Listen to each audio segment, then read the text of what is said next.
How's it going, everybody, and welcome to this tutorial of how to properly set up your brand new AK wake foil. So we'll kind of dive right in. We've got our AK foil or AK surfer right here, along with our bag that has all of our foil necessities in it.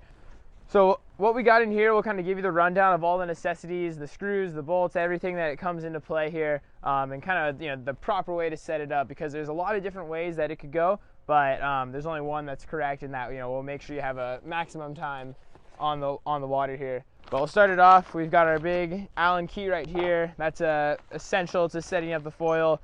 It's just a standard size that fits for all the bolts here. And then the other thing that's really important is we have our track inserts.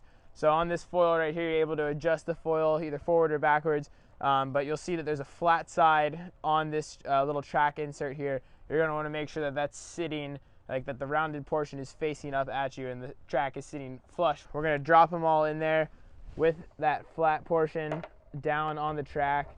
And then from here, we've got our base plate. This is also a really crucial port. You can see that it says front, so you're going to make sure you want to put the front of this pad facing towards the nose of the board right here. And you can also see where there's a little bevel on this plate, and you want to make sure that that matches and sits flush with that little spine that runs down the bottom of the board right here. So we'll kind of line up this little dip and face it right on top of the board right here.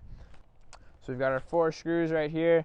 Another crucial element is that on this mast right here, you can see where it says front. So it's very important that you put this front facing portion of the mast towards the nose of the board.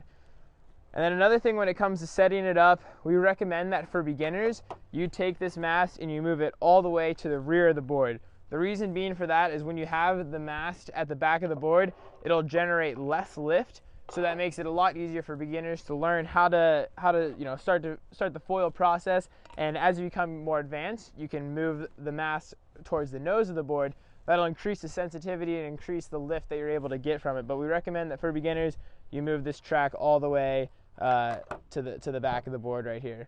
So we're going to line up our mast right on top of our base plate, and I'm going to kind of just start these screws, get them started just with my thumbs. It's a little bit easier that way.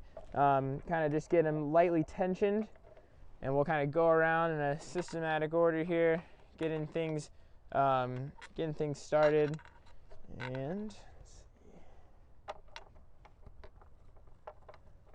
yeah, so they should just line right up over those nuts that we've already dropped in to the track right here. You may have to kind of slide it back and forth just to adjust it in the beginning and kind of line everything up. Yeah, so now that I've got my 4 screws just lightly tensioned, I'm able to move it forward and backwards if I choose to, but just for the sake of setting up for you guys, we're going to keep it all the way on the rear of the board. And like I mentioned, that just generates a little less lift, so it makes it a lot easier for that beginner rider to get up with the foil the first time. We'll take our Allen key from then.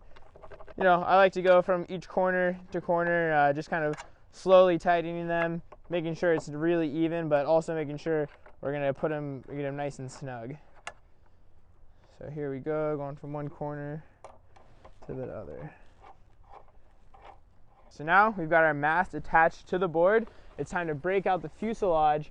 We're going to rest it right on top of the mast here. And as you can see, we've got these 3 inserts of holes, but we're going to have the latter of the 2 facing closer towards the front of the board. So we have essentially our shorter end facing towards the nose of the board, where our lengthier end is facing out towards the tail. Now that we know what end our fuselage is going in, we can take these screws, run them through, line up the hole, and just get them lightly tensioned so we don't have to worry about this fuselage falling off and taking off any toes or fingers. So we'll just get them started nice and loose, and once you get these screws brand new out of the package, they're going to have a nice layer of Loctite on them, so they may be a little tricky to have to really put some tension on them to get them going, but that's how they should be, and they'll be able to stay nice and tight once you get the rest of it going.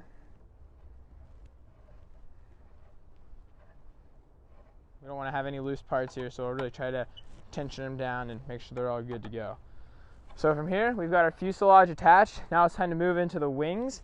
We're going to start with the forward wing, which is going to be the largest one. It also comes with a really nice carrying case. That way it just kind of keeps it out of the sun and keeps it nice and protected. So here is going to be our large wing. This one's going to sit at the forward end of the board. It's very important as well that you can kind of see where this outlined indented mark is on the front of it. That's going to sit flush right over the front of this fuselage right here. So we got our large wing. We're going to rest it right up on top here, just like in the past. Get them tensioned just lightly with my thumb so that way it kind of rests evenly. And then we're able to just file on through here. That's the second one.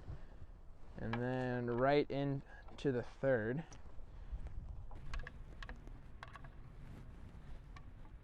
Now that we've got our large wing attached, we're going to take our smaller wing and attach it towards the rear of the fuselage. Now, just like we mentioned in that large wing, you can see the slight indentation that shows you're going to set it nice and you're going to set that flush on top of the fuselage.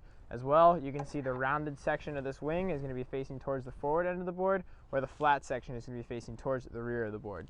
But there's actually 3 different settings that you can adjust. You can either move it closer towards the nose of the board or further towards the rear. When choosing this option for beginners, we recommend that you put it further towards the rear of the board. That just improves the stability and the control and makes it less sensitive. If you're looking to make some more extreme turns and some tight maneuvers, you're able to move it closer towards the nose of the board. But for starters, we'll just put it on the rear here.